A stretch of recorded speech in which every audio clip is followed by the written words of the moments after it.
I wanted to ask you what it was that no matter how much experience you have and how many times you've done this, what is the work that you still has to do that never changes that? Yeah, it's the memorization, and I learned that on Newsroom.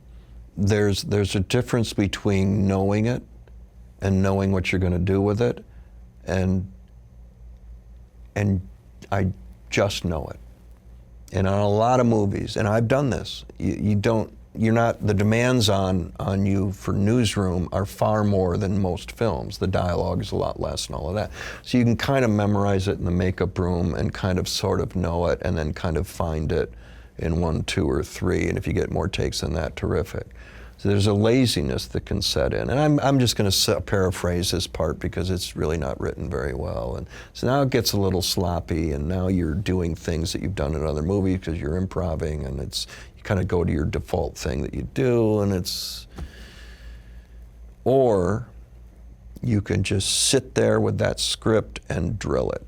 It's repetition. It's the time spent. And I remember in season 3 of Newsroom knowing that if I'm able to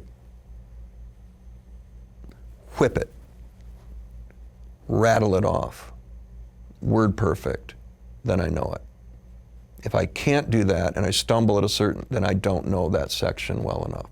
Get in there and do the mechanics of learning that this particular line has 3 words that start with P. So boom, boom, boom, boom, boom. You got to go back in and do that. The part that isn't fun, you got to build that inside you so that you can now get on top of that and dance in any sort of direction you want because you have the foundation of knowing it.